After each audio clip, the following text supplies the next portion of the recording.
नमस्कार, आपके साथ मैं हूं दीपिका शर्मा और आप देख रहे हैं क्राइम तक। लखनऊ मर्डर केस में लगातार कई खुलासे हो रहे हैं। ऐसे में सवाल यही उठ रहा है कि अक्षत ने ऐन मौके पर किसकी बात सुनी थी जिसके बाद से वो अपना इरादा बदल देता है। दरअसल आज तक की एक रिपोर्ट के मुताबिक ये बताया जा रहा है कि पुलिस का कहना है कि अक्षत के पिता मानवेंद्र की हत्या करने के बाद, यानी कि जब अक्षत ने अपने पिता मानवेंद्र की हत्या कर दी थी, उसके बाद वो थाने में सरेंडर करने जा रहा था। उसने तैयारी कर ली थी, लेकिन फिर एंड मौके पर उसने अपना इरादा बदल लिया।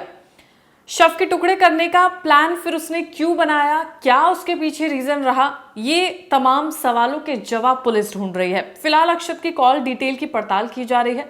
अधिकारियों के मुताबिक किसी अन्य की भूमिका मिली तो उस पर कार्रवाई होगी। यानी कि क्या अक्षत ने किसी को एंड मोमेंट पे फोन किया था, क्या किसी और ने उसको ये सलाह दी थी कि वो सरेंडर करने ना जाए, क्योंकि पुलिस का ये कहना है कि अक्षत थाने पर जाने वाला था अपनी तमाम जुर्म कबूल करने के लिए, सरेंडर करने के लिए, लेकिन फिर ऐसा हुआ नहीं। रिपोर्ट के मुताबिक अक्षत का विचार था कि वो हत्या के बाद पुलिस को फोन करेगा या फिर आशियाना थाने में जाकर सरेंडर कर देगा, पर इनमें से दोनों में से ऐसा कुछ नहीं हुआ। एक करीबी के फोन पर उसने अपना इरादा बदल लिया। अब वो करीबी कौन है और वो करीबी अक्षत को क्या सलाह देता है, ये बड़ा सवाल है। क्या शव के टुकड़े करने की सलाह भी वहीं से दी गई थी? क्या पुलिस में सरेंडर ना करने की सलाह वहीं से दी गई थी? ये पुलिस इन्वेस्टिगेट कर रही है। दावा किया जा रहा था कि उस करीबी के कहने पर अक्षत ने पिता की गुमशुदगी रिपोर्ट दर्ज कराई थी और शव को ठिकाने लगाने की साजिश रची थी। पुलिस अब उस करीबी के बारे में तफ्तीश कर रही है, उसको ढूंढने की कोशिश कर रही है और इसीलिए जो पूरे मामले की निगाहें हैं इस बात पर टिकी हैं कि इनकी कॉल डिटेल सामने आए, जिससे ये पता चले कि अक्षत ने उस लास्ट मोमेंट पे किन किन लोगों से बातचीत की थी, किन लोगों ने इसको क्या सलाह दी। इन तमाम चीजों पर निगाहें टिकी हुई हैं।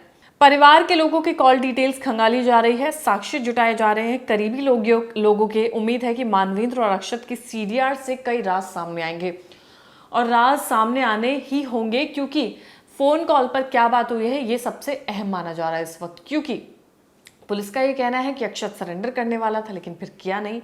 फिर उसको सलाह किसने दी कि वो गुमशुदगी की रिपोर्ट दर्ज कराए, क्योंकि वो रिपोर्ट दर्ज कराता है। तो तमाम सवाल है जिनके सवाल लगातार ढूंढे जा रहे हैं।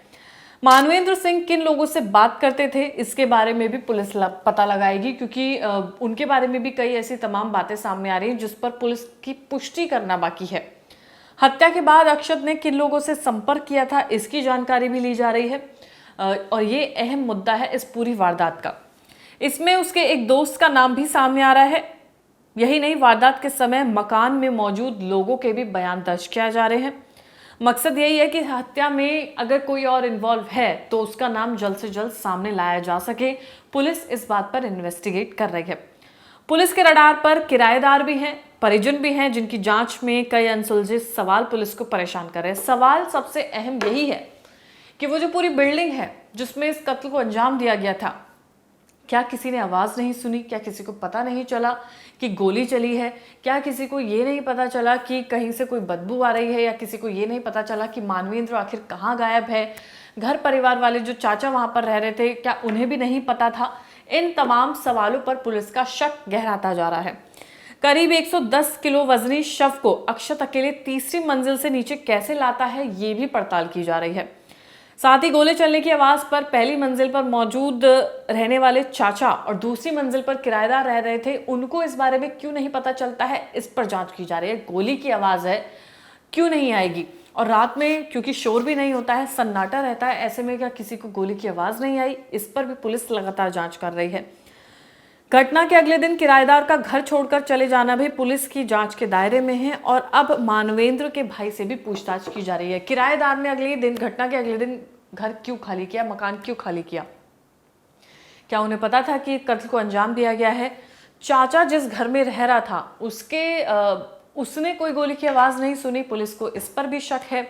तीसरी मंजिल से शव को नीचे लेकर आना, 110 किलो वजनी शव को नीचे लेकर आना और वो भी अक्षत लेकर आता है, इस पर भी पुलिस को शक है। लास्ट में पुलिस अक्षत ने किससे फोन पर बातचीत की है, कॉल डिटेल्स में किसके नाम सामने आएंगे, ये एक अहम सवाल होगा, ये एक अहम जवाब भी होगा जो हम सबको मिलेगा जब पुलिस अपनी इन्वेस्टिगेशन कर लेगी। फिलहाल इस पूरे मामले में इन्वेस्टिगेशन बहुत तेजी से की जा रही है, लेकिन जो मुख्य आरोपी है यानी कि अक्षत है वो पुलिस की गिरफ्त में है। मीडिया कर्मियों ने उससे बातचीत करने की कोशिश की तो उससे जब पूछा गया कि पिता का कत्ल क्यों किया, तब उसने सर हिलाते हुए जवाब दिया। कई तरह के उसने जवाब दिए कि उसे नहीं पता ये कैसे हुआ, गलती से हो गया। इन तमाम चीज़ों को वो कहता हुआ नजर आता है। इसके अलावा वो कोई भी सवालों का जवाब नहीं देता है।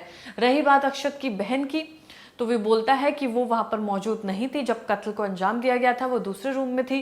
वो शोर सुनकर तब वहाँ पर आती है। तो क्या अक्षत बहन को बचाने की कोशिश कर रहा है या बहन को सच में कुछ नहीं पता था, क्या उस दौरान हुआ था? पुलिस वो तमाम चीज़ें भी इन्वेस्टिगेट करने की कोशिश कर रही है। अक्षत कितनी चीज़ें बता पाता है ये भी अहम रहेगा। कॉल डिटेल में क्या कुछ सामने आता है ये अहम रहेगा।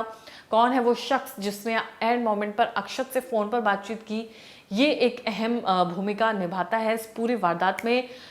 फिलहाल इसके अलावा हमारे संवाददाता समर्थ ने क्या कुछ जानकारी जुटाई है, इस रिपोर्ट में देखिए। तो अब मानवेंद्र और अक्षत के सीडीआर से खुलेंगे कई राज।